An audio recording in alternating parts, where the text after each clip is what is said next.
Hesîçe Wikipedia azad.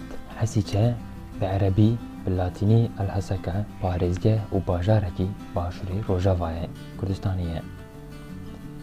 Bajarê Hesîçê ne ji zû de hatiye avakirin, tu dikarî bibêje ji 100 salî û virde ye.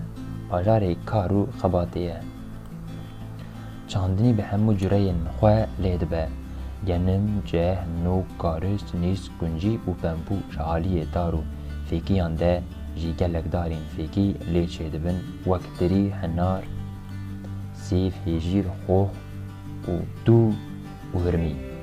Lê tu guhdan li vî bajarî nebûye. Tev ku makdera petrola Sûriye û ya genim ceh û pembû ye.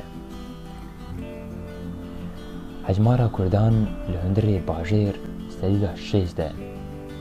Li derveyî bajêr ji aliyê bakur de rêya Amûdê bi tevayî Kurdin.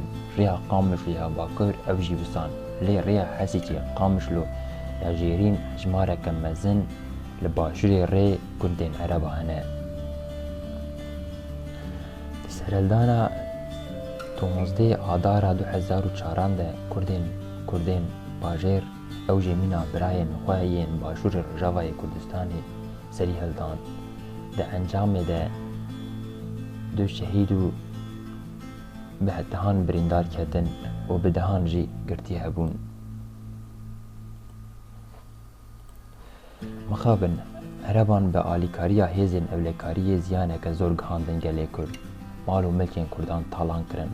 Mîna zemanê bav û kalên xwe dest dirêjî dîkanên Kurdan kirin.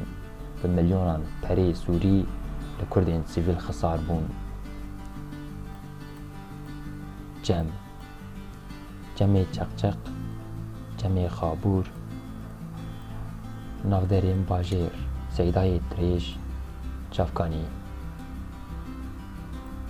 Çavkaniya herî mezin ya min Wikipedia azad. Di dikare lêgerînê ji bo Wikipedia azad li ser Googlê bike. Zor spas.